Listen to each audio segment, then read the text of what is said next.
أما بعد بسم الله الرحمن الرحيم.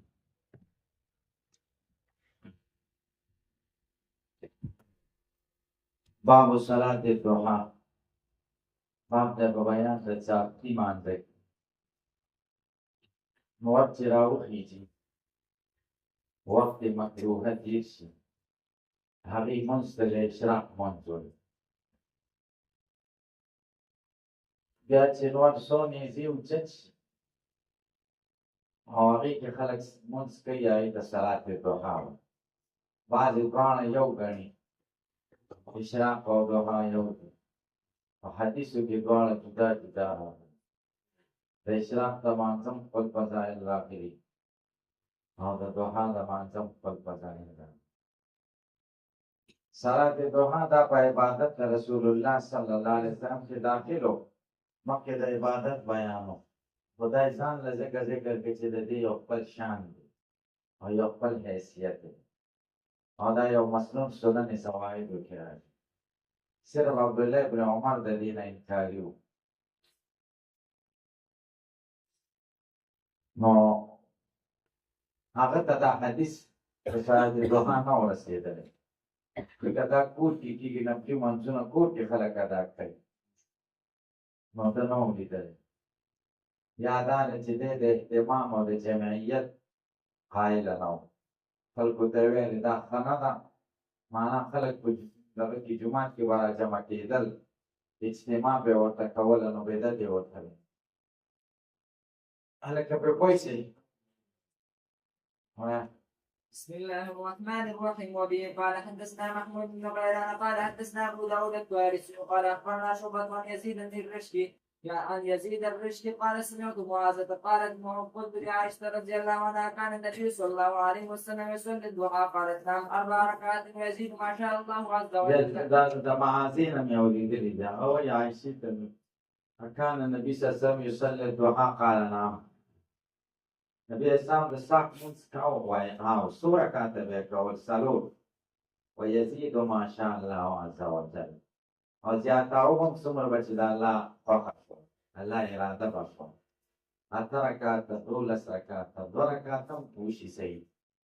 وبه قال حدثنا محمد بن مسلم قال حدثني حكيم بن معاوية الزياد قال حدثنا زياد بن عبيد الله بن ربيع الزيادي وعن حميد الطويل وعن انس بن مالك رضي الله عنه ان النبي صلى الله عليه وسلم كان يصلي الضحى 6 ركعات. نبی اسلام به ساق منځ 6 رکعته کله کله داسې و 2 به زیات کړه. وبه قال حدثنا محمد بن مسلم قال حدثنا محمد بن جعفر قال اخبرنا شعبة عن عمرو بن مرة عن عبد الرحمن بن ابي ليلى قال ما اخبرني احد انه راى النبي صلى الله عليه وسلم يصلي الضحى الا ام هاني رضي الله عنها فانها حدثت ان رسول الله صلى الله عليه وسلم دخل بيتها يوم فتح مكة فاغتسل فصلى 8 ركعات. نفل أخرى ترك ما رأيت صلى صلاة قط أخف منها.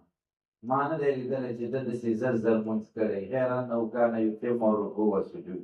په سجده او رکوع به یې پوره پوره کوله. وایه حدثنا ابن عبد الله قال حدثنا وكيع قال حدثنا كان بصر بن الحسن عن عبد الله بن شقيق قال قلت لعائشة رضي الله عنها كان النبي صلى الله عليه وسلم يصلي الضحى قالت لا الا ان يجيء به فيما صاحب مونږ به یې کوه نه مګر چې کله به راغی مغیبه دی د سفر نه نو دلته انکار و. یعنی مطلب دی په طریقې د وجوب سره یې نه کوه یا په طریقې د دوام سره یې نه کوه کله به پاتې شي.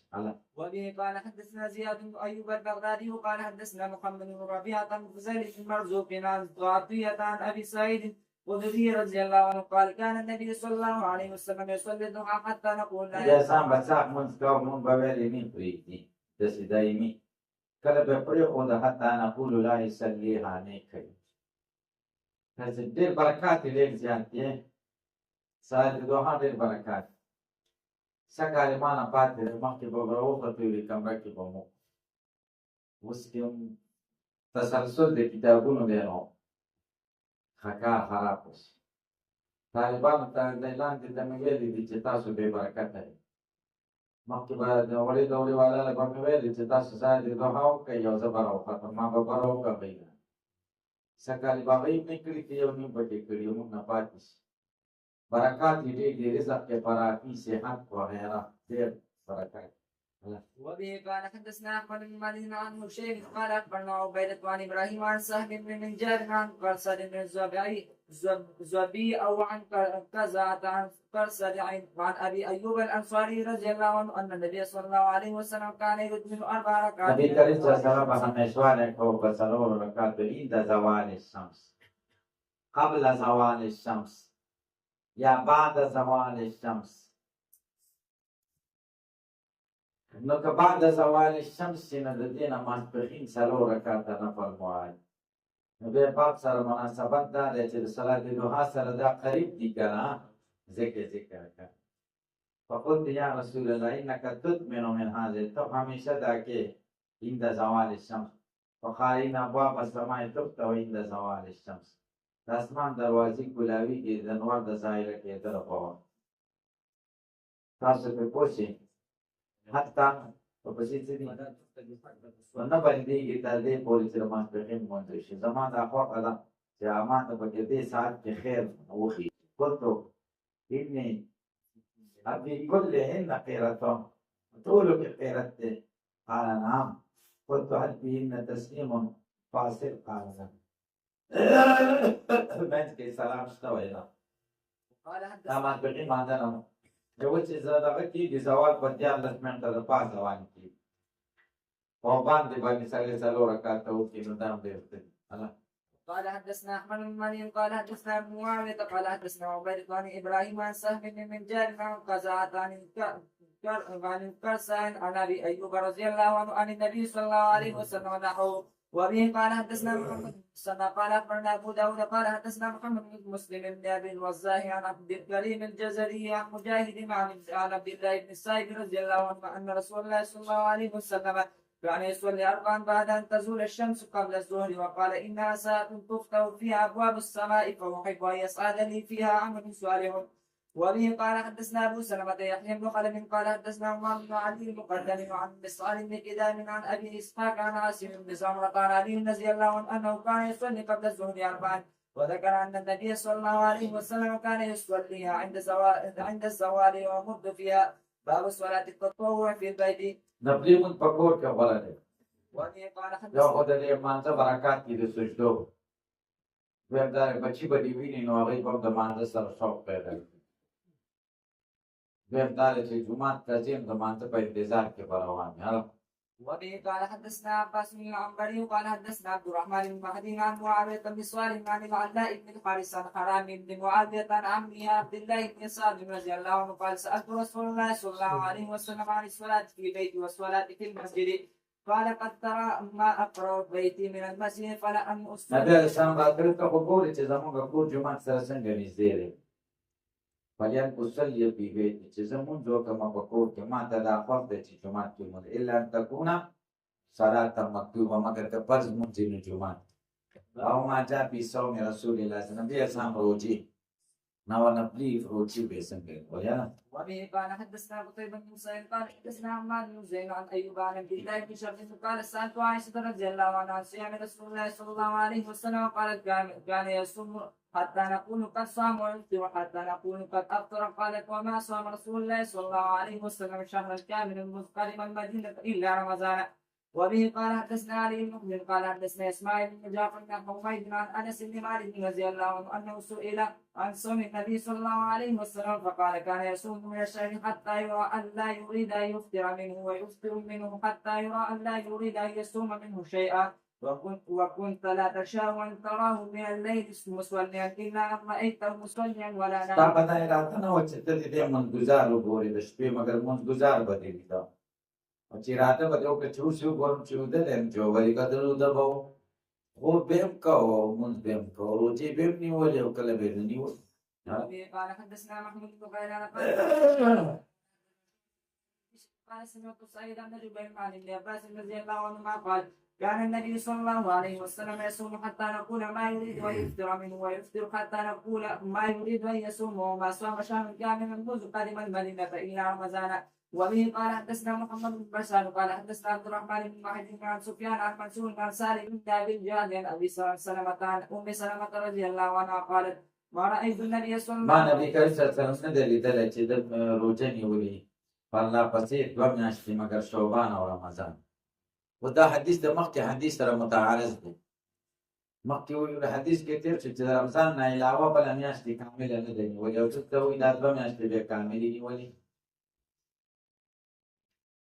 نو جواب دا دی چې دلته په شعبان کې به ډېرې ورځې روژه نیوله او اکثر له حکم د کل ورکړی دی. قال أبو إسحاق حدثنا حسين وهكذا قال عن أبي سلمة عن أم سلمة رضي الله عنها وروى هذا الحديث غير واحد عن أبي سلمة عن عائشة رضي الله عنها عن النبي صلى الله عليه وسلم ويحتمل أن يكون أبو سلمة بن عبد الرحمن قد روى هذا الحديث عن عائشة وأم سلمة رضي الله عنهما جميعا عن النبي صلى الله عليه وسلم. وبه قال حدثنا عدنان قال حدثنا عبد الله محمد بن عامر قال حدثنا ابو سلمة عن عائشة رضي الله عنها قالت لم يكن رسول الله صلى الله عليه وسلم يصوم في شهر اكثر من صيامه في شعبان، كان يصوم شعبان الا قليلا بل كان يصوم كله. وبه قال حدثنا القاسم بن دينار الكوفي قال حدثنا عبيد الله بن موسى وطلق بن غندام عن شيبان عن عاصم عن زيد عن عبد الله رضي الله عنه قال كان رسول الله صلى الله عليه وسلم يصوم من غرة كل شهر 3 أيام وقل ما كان يفطر يوم الجمعة. جمعه پر ورځ به افطار نه کوه. د دې پر بل ځای کې منع راغلی ده چې صرف جمعې ورځ د روژې لپاره مه خاص کوئ. تطبیق پکې دا دی چې قل ما کان یفطر یوم الجمعه، جمعې پر ورځ به د لمانځه نه مخکې افطار نه کوه، ځکه لمانځه نه وروسته ډوډۍ سنت ده که نه، جمعې پورې به همداسې وو.